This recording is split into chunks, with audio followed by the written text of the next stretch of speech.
Assalamualaikum warahmatullahi wabarakatuh. Waalaikumsalam warahmatullahi wabarakatuh. Ya, alhamdulillah kita semua diberikan kesempatan dan kesempatan untuk berkumpul di sini, dan saya juga mengucapkan terima kasih kepada kakak semua karena telah meluangkan waktunya untuk mengikuti bimbingan kelompok kita pada hari ini. Sebelum kita lanjut, boleh kita perkenalan diri terlebih dahulu? Boleh, Kak. Mulai dari saya, perkenalkan, nama saya Amalia Mauli Gunawana, biasa dipanggil Amalia apa enggak. Selanjutnya akan dilanjutkan oleh kakak saya. Silakan saya Jumai boleh dipanggil. Saya nama siapa? Perkenalkan, nama saya Muhammad Ramadan. Makan dong. Oke, baik. Terima kasih kakak semua sudah memperkenalkan dirinya. Selanjutnya, sebelum kita lanjut ke kegiatan selanjutnya, alangkah lebih baiknya kita berdoa dulu. Siapa kira-kira dari kakak yang mau berdoa? Baik, Kak. Oke, silakan. Assalamualaikum. Baiklah teman-teman, sebelum kita melakukan proses bimbingan, marilah kita berdoa menurut agama dan keyakinan kita masing-masing. Berdoa dimulai.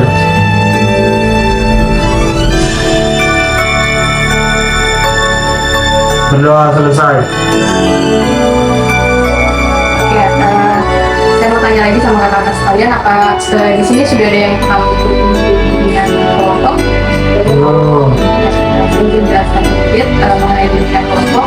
Jadi bimbingan kelompok adalah layanan bimbingan yang dilakukan secara berkelompok seperti yang kita lakukan sekarang ini dengan memanfaatkan ide membentuk kelompok.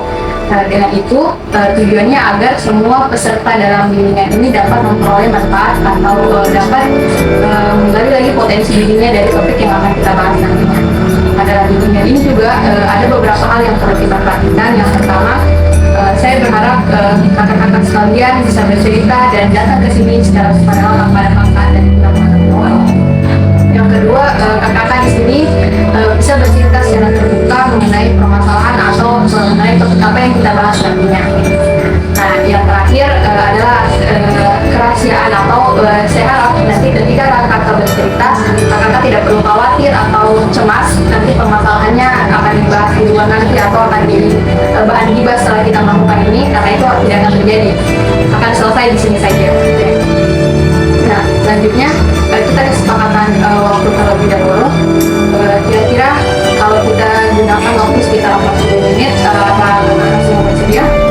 Iya. Oke.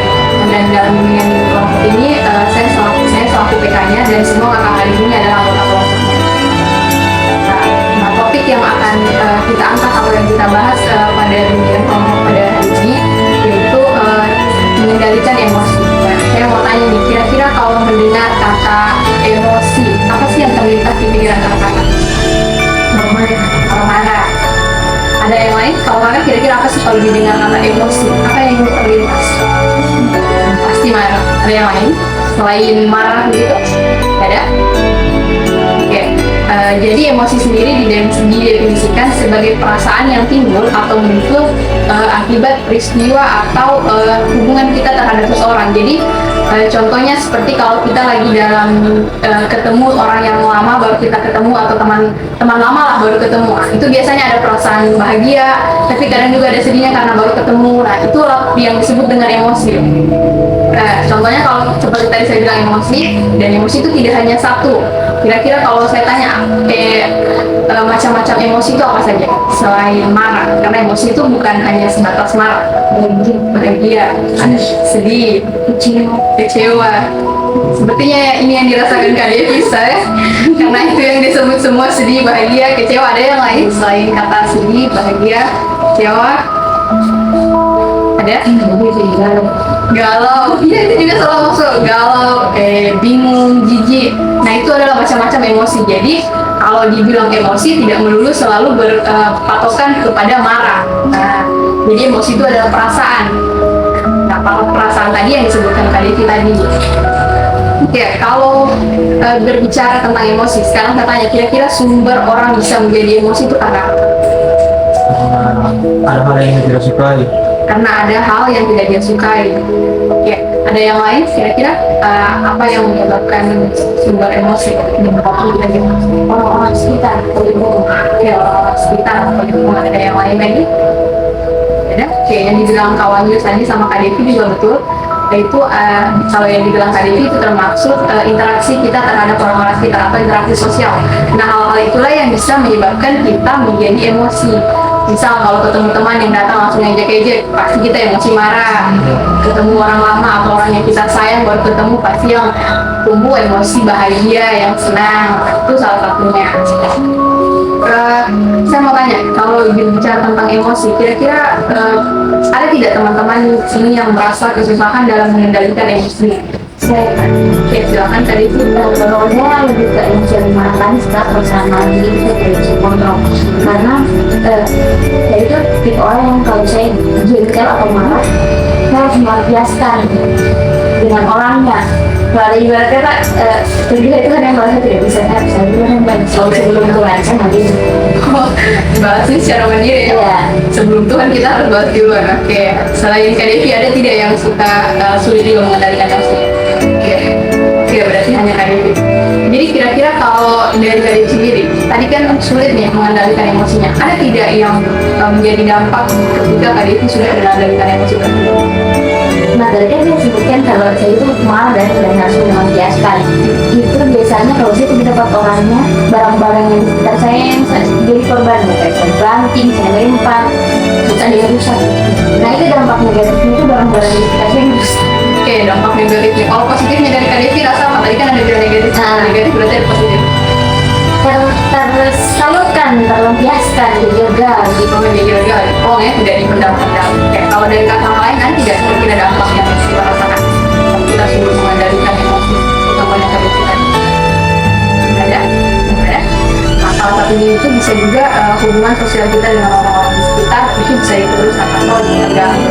Kan ketika Kak Devi tadi marah, belum tentu orang-orang yang tertuju itu merasa bersalah kan, atau dia tidak mungkin, bisa jadi dia kayaknya saya nggak salah sih, kenapa sih saya yang dimarah gitu. Nah, itulah yang menyebabkan hubungan kita dengan orang itu menjadi renggang atau rentan. Bisa jadi hubungan silaturahminya bisa terputus karena itu. Kalau kita bilang sekarang tidak berbohong, biasanya orang bilang begitu, tidak berbohong. Nah, juga mempengaruhi kesejahteraan mental dan kesehatan fisik, karena kalau kita emosi sulit mengendalikan, apalagi tadi juga hari itu contohnya emosi marah, itu kan mengganggu. Tadi bagusnya Kak Devi dia bisa menyalurkan emosinya. Kalau tipe-tipe orang yang pemendam itu kan bisa jadi kepikiran, kan berpengaruh pada kesehatan mentalnya dan juga kesehatan fisiknya, bisa jadi malas makan dan lain sebagainya. Oke, tadi sudah dampak dari kedua, ada contoh kasus dari Kak Devi.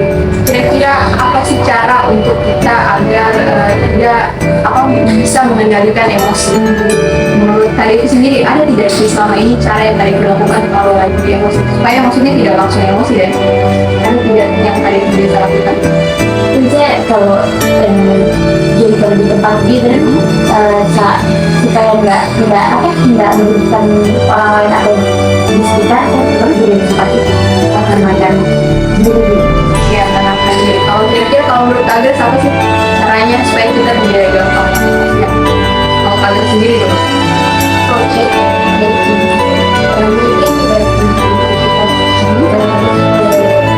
lakukan hal-hal yang membuat senang. Ya, berarti diganti ya tadi dari lempar barang menjadi lakukan hal-hal yang menyenangkan. Oke, kalau dari Kak Safitri apa? Kira-kira sebelum emosi biasanya Kak Safitri supaya tidak meluap-luap amarahnya? Sabar, Safitri sabar sekali Kak. Kak Safitri orangnya sabar ya, langsung sabar. Tahu-tahu Wahyu? Ya, berarti kita tarik nafas. Tarik nafas, kan? Oke, lebih kayak relaksasi ya untuk menenangkan diri. Kalau Kakak sendiri ada tidak? Yang kira-kira kalau sebelum marah, biasanya kan gimana sih supaya saya tidak langsung emosi ke temanku gitu? Ada tidak? Sabar. Oke, berarti Kak Safitri sama ini sama-sama orang sabar. Dia langsung sabar dulu, tidak apa-apa. Nah, cara-caranya itu yang disampaikan kakak-kakak semua betul. Yang bilang tadi menenangkan diri juga bisa kita lakukan adalah buang pikiran dulu. Kenapa? Ketika kita dalam keadaan emosi, pasti pikiran jelek semua yang datang. ketika kita lagi berantem misal sama teman marah, pasti yang pikiran kita semua mungkin dia cerita saya di sana, mungkin dia bilang saya di sini, jadi itu semua pikiran-pikiran jelek yang datang daripada kita. Makanya pikiran-pikiran itu harus kita buang supaya emosi itu bisa kita kendalikan dengan baik. Nah, kedua juga tadi bilang kasar, kalau dia bilang Kak Devi mencoba pergi atau diam sesaat. Nah, itu juga salah satu cara untuk kita agar tidak meledak-meledak ketika ada permasalahan yang kita hadapi. Jadi diam dulu, pikirkan baik-baik, kira-kira ini yang salah betul-betul dia atau bukan saya sebenarnya yang salah. Jangan sampai kita menyalahkan orang lain, padahal sebenarnya sumber masalahnya itu ada di diri kita sendiri. Seperti bilang kawan itu tadi, atur pernapasan itu boleh kita lakukan ketika ada permasalahan atau ketika emosi muncul. Tarik nafas pelan-pelan, hembuskan, supaya agar lebih tenang kita dapat. Yang terakhir bisa kita lakukan adalah cerita permasalahan yang kita alami dengan orang lain atau orang-orang yang kita percaya. Nah, kakak sini ada tidak orang-orang yang kita percaya ketika ada permasalahan? Ketika ada mau marah, kira-kira ada tidak orang kepercayaan? Kalau Kak Agnes ada tidak? Ada. Kak Sapitri juga ada? Ada. Kak Devi? Ada mungkin. Ada mungkin, berarti kayak masih ragu ya antara mau dicerita atau tidak. Berarti kalau tidak ada sekali tidak mau cerita. Gitu, kalau jadi orang-orang percaya yang kita percaya, jangan sampai kita bercerita ke ember bocor. Cerita di sini susah-susah ceritanya juga. Oke, itulah apa tadi pembahasan kita mengenai mengendalikan emosi.